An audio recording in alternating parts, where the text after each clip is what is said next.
you're listening to Not the Girl Next Door show, and I have the New Black today. Can you guys introduce yourselves and tell us a little bit about the band? Sure, who's going first? I think Eddie should go first. Go ahead, Eddie. Yeah, sure, Eddie. I'm bass player. My name is Gabriel, the lead guitar player. And I'm Danny, the singer. And we are the New Black. We are the New Black. Thanks for having us, Angela. I really appreciate you taking the time out to bring us on the show. Well, thanks for coming on. Tell us, where you guys are from, a little bit about your sound, how you guys came up with the name of the band. Tell us some stuff like that. Sure. So we are from Dirty Jersey, New Jersey, born and bred, East Coast guys. We Gabe and I have actually been playing music since high school, so it's been a long time since we've been doing writing and playing live. And essentially, we started, like I said, freshman year of high school, and Eddie joined a little later on. But we are a modern rock band that essentially got the name. Believe it or not, it was very random how we got the name. We wanted to be something that stuck out. We always wanted to be remembered. And the New Black, obviously, is anything specifically can be the New Black. It's kind of funny. Orange is the New Black came around after we decided to name the New Black, but it's almost like a fashion thing. We want to be that one thing, that one component that sticks out in people's mind and be remembered. So that's how the New Black came about. Now, who are some of your musical influences as a whole that helped shape the sound of the band? I don't want to start that. I think Gabe should start that. Gabe, go ahead. Hit it. Well, I guess it's, my biggest influence as a guitar player is Dream Theater, but obviously we sound nothing like them. But I guess as far as what is my biggest influence when I write songs for the band, I guess it's a combination of sorts. I know Nickelback gets a lot of hate, but I kind of pull from them. Bands like Linkin Park, 3 Days Grace, Shine Down, so to name a few. Well, if you guys had to kind of describe your sound, and I don't necessarily want to put you in a subgenre or anything because rock is rock, but how would you describe your sound to people who have never heard you guys before? That's a good one.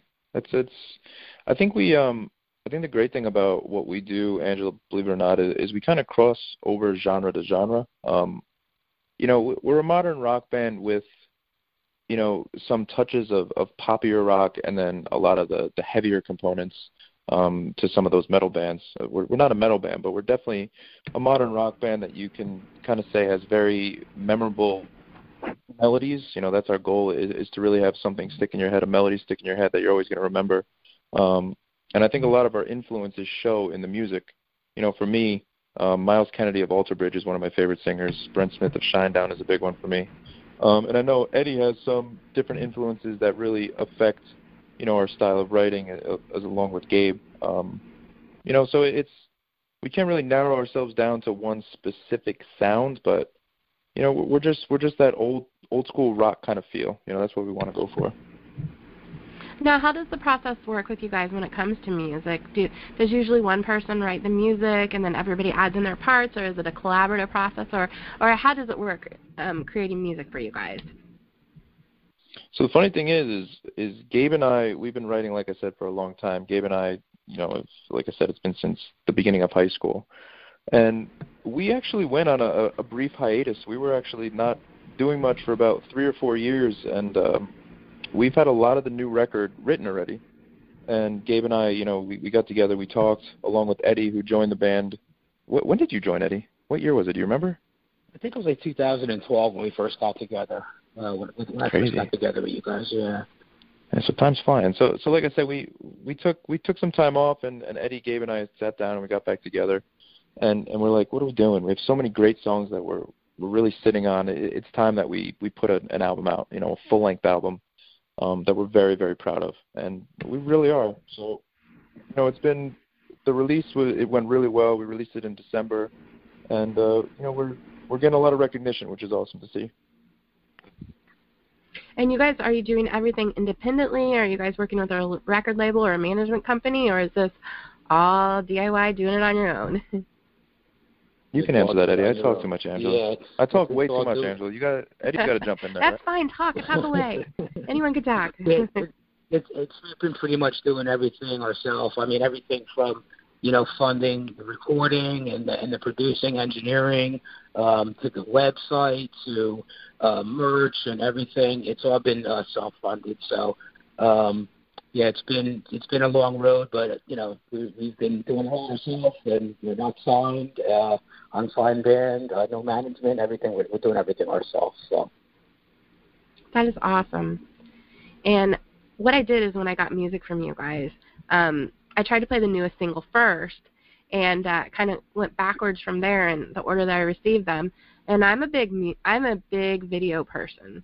I'm sure it gives away my age, but I absolutely love videos. I've been watching MTV, when MTV was MTV and when videos were videos. And I happened to be looking at your guys' stuff, and I saw Change the World, and I was like, holy cow, this is an awesome video. It has an awesome message. Can you guys talk a little bit about that video and the song and what a positive influence that is? I mean, the video itself, there's no way somebody can watch it and just be like, wow, I want to do something for somebody, So can you guys talk a little bit about Change the World a little bit? Sure. Change the World, first of all, a big shout out to Tim Gordon of Gordon 5 Films. He's actually the director of the video, and working with him, he brought our ideas to life.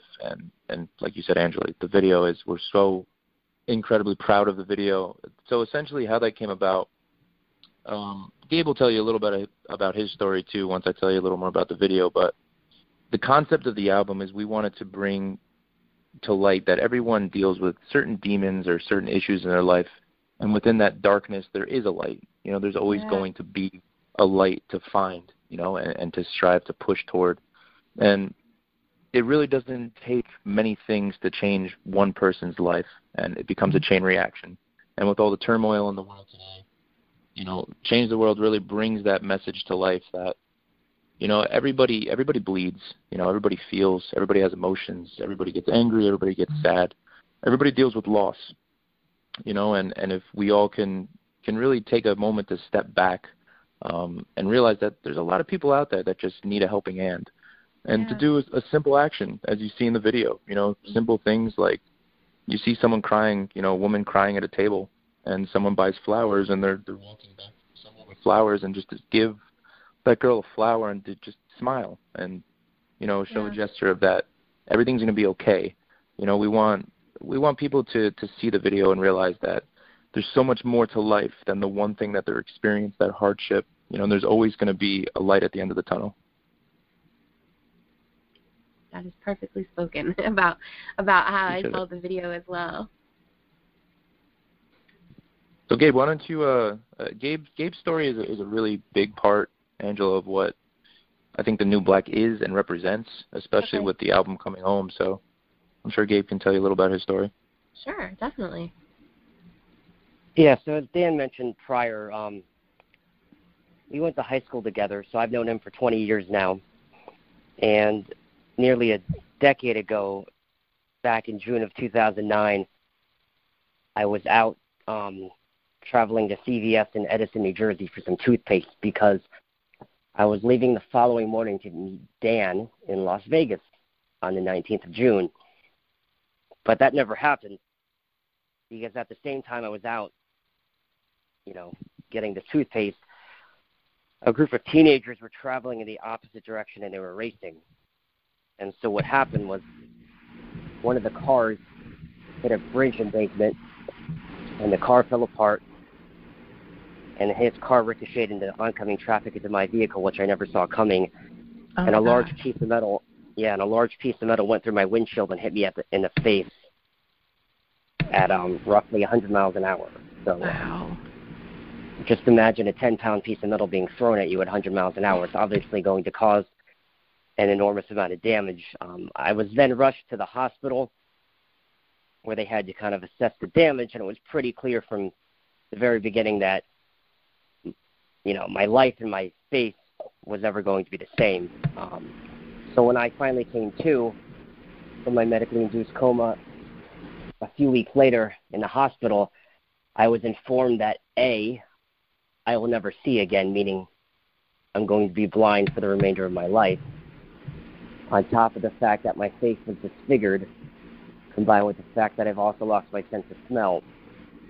So obviously, once I got out of the hospital, that was a lot to process and work through. Yeah. But, you know, I had the music, Dan stuck by my side, and it was a good reason to get out of the house and still, you know, something to live for.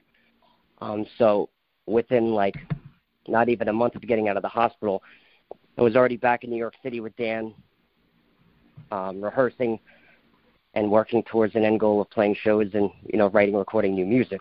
And I guess if we fast forward to the future, I kind of parlayed that into speaking. So I now travel across the state of New Jersey, not only advocating safe driving, but, you know, talking about forgiveness, starting over, believing in yourself, getting back on a horse and moving forward in life. Obviously, I never asked for this, but I'm still alive. And as you know, not many people are given a second chance at life. So I was not going to squander away opportunity. And, you know, I feel blessed to be alive, but also have a partner like Dan, who's a great, phenomenal singer. And I think we write incredible music. So that's kind of my story in a nutshell. And that's amazing, an amazing story, and the end result that music was integral in making everything, you know, on the up and up on the positive for you, and that's amazing. Well, yeah, because a lot of people, everybody, you know, hits a low point in their life, but alcohol, drugs, becoming an introvert, complaining, you know, that's not really going to change or accomplish anything. But I think that, you know, music, more specifically my guitar playing, I was able to kind of channel any negative emotion to something positive and constructive. And that's kind of where the band, you know, comes into play. And we were able to kind of, you know, create some awesome music. Well said, Gabe. Well said. Yeah, and I thank you for that. That is amazing. You know, it's crazy too, Angela. Gabe is not just obviously an inspiration to so many people. He's an inspiration to, I could speak for Eddie, Cam, and Dan too. The other Dan in the band Gabe's an inspiration to us. You know, it's not to minimize anybody's problems. You know, everybody goes through issues, and obviously Gabe's was a massive one to deal with, a life-changing event. But you know, it kind of speaks to volumes in the sense of what we're trying to do, what we're trying to accomplish. It's not about the fame. You know, it's not about the, like, we want to be, you know, those hardcore 80 rock stars that are going out and there's girls everywhere and drugs everywhere. It's not about that anymore. The industry's changed so much, and it's really about it's people hearing our music and finding purpose behind it. You know, having that outlet to be able to relate to a song. You know, and I could sit here and tell you what every single song's about, but you know, at the same time, I don't necessarily want to do that with every song, because I want people to interpret it the way they want to interpret it and be able to feel a specific way when they hear it. You know, to be able to relate to it in a sense that, you know, it's giving them either relief, they can relate, you know, just a sense of they understand what I'm speaking about and they feel something. You know, that's the goal. And I talk about that. It's crazy that you say that, because I talk about that on my show a lot. That's what music's there to do, and that's why music is an art, because it's meant to make you feel something. Like, some songs can make you sad, some songs can make you mad. You know, it's going to channel that anger. And you know, I tell people my story about Lane Staley, and how when Alice in Chains, you know, was Alice in Chains when I was younger, that I didn't know he was a heroin addict because I was young and I was naive and didn't know about that stuff. But I took those lyrics and kind of applied them to my life, even though we weren't talking about the same thing. I obviously wasn't going through what he was going through, but that's exactly how I think as well about lyrics. Absolutely. Well, that clearly demonstrates that music is a universal language. Definitely. And that's why it transcends, you know, language or cultural boundaries, and that's why, like, if you go overseas to, like, Asia and Europe, they actually like rock. Yeah. You know, right now in America, I mean, I don't begrudge, you know, any other style, but right now America's kind of stuck on the whole, I guess, hip hop, rap, top 40 craze, and it's very hard for rock to find a niche in the United States, unfortunately. It's like I don't know. You'd completely be changed surprised. world. Well, I do agree. Like over the past 20 years, it's changed significantly. Like I don't want to be cliche and say the rock scene, but it is. Like where I live, I'm about 15, 20 minutes from a college town, and 20 years ago, you could go to a bar, and any band could perform there, anybody, and it'd sell out. It was just rock music. But now, oh my gosh, it's like pulling teeth to get people to come out to a rock show, and it's a college town, so you wouldn't expect that. But like you said, what's popular today, it may not. But if you put a cover band or a country band in there, then it's going to be the same as it was rock 20 years ago. Well, yeah. I think you just alluded. Well, go ahead, Dan. No, go ahead, Gabe. Well, you just alluded to it by saying 20 years ago. Earlier today, I was on YouTube watching MTV Spring Break 1996, and who was it? and guess who the headlining act was? Bush. I grew up loving Bush. Yeah. And good luck trying to find that today on television. You know what I mean? Yeah, even in the New York. Yeah, I mean, New York, biggest market, right? I mean, there's not a lot of rock stations even in the New York market. It's mostly, hip hop and things like that. And there's not a lot of stations like local radio stations and New York radio stations playing, any rock music. There's maybe one or two guys, and they're mostly classic rock. But you don't hear anything in this area where there's like new up and coming bands. There's just not a lot of it. It's mostly now. Satellite radio and then internet radio, But I think that's part of it too. It's just not easily, it's not distributed, like easily heard. It's got to be found. No, you're right. I there's not an FM radio station within 50 miles of me, so I completely understand. It's crazy. Well, don't get me wrong. I listen to everything. I listen from I can have my days where I'm listening to hip hop, or I'm listening to someone like YG, and then I'm listening to metalcore like Wage War, and everything in between, and that's like what we're talking about. That's the great thing about music, though. You can listen to music and you can feel something from everything that you listen to. Definitely. For me, hip hop is obviously more like a party thing. Of course. Right. And I don't think rock is dead at all. I think it's just harder to find rock, and I really do think that rock is going to start to have a come up in the next 10 years. I really do. I think it's going to make a comeback. There's a lot of great rock bands that are out there. It's just a matter of really finding them. And Angela, your show is great, and Rock Rage is awesome because there's so many bands that I can put on Rock Rage, and I'm like, holy hell, how did I not hear about these bands? Yeah, exactly. They're like it's like you discover like a band a day. You really can, and it's like, what's going on right now? Like, how did I not know who this band was? So, go ahead. No, I was going to say thank you. I mean, I try to do that. I mean, that's what I try to do is, because you do a damn good job. Well, thank you. I mean, I think that's what it's about, cut up your though. thought, yeah. But that's what it's about, though. I mean, everything is about money, and it's a money world. So, bands like POD, Nonpoint, I mean, don't get me wrong, they're great, and I throw them in the mix once in a while, too. But, they're paying the money to get out there and, push, and, whether they have backers or whatever it is that gets them going. But, that doesn't mean that everyone else doesn't need to be heard as well. And, man, a lot of underground bands that people might. The thing that kills me, and I'll talk about this all day long, is Facebook numbers, like followers on Facebook or followers on Twitter. I've heard some younger kids at a show when I went to see The Plot in You, and they're like, oh, well, I wouldn't listen to that band. They only have 5,000 Facebook followers. And, I mean, there was kids talking like this. And I was like, you got to be kidding me. Who cares how many Facebook followers? But that's You're right. What's happening now. You know what it is, too? It's we pride ourselves on this so much. We haven't – do you know how many bands and artists and even, labeled bands, they buy likes, they buy follows. And it's something that we're very, very proud of, especially our YouTube videos. It's all organic. Yeah. We just everything is completely organic. And the reason why we're doing that is because anybody can buy follows. Anybody can buy likes. We just don't want to do that. We want to push the music the best we can, and the numbers are going to be the numbers. And like you said, number one, the Plot News is a great band, by the way, but it's just a matter of, no matter if there's 10 likes with a band or there's a million likes with the band, the band is still what it's going to be, you know? Yeah. Yeah, it's just about the music. Yeah, if the music's good, then there's no reason to have to pay for that stuff. Yeah, of course. Exactly.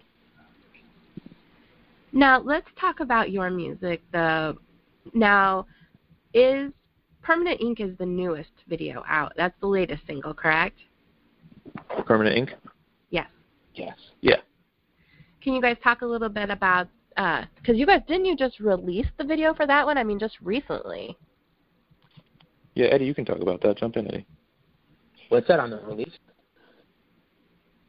Yeah, it's about the release. Talk about Permanent Ink.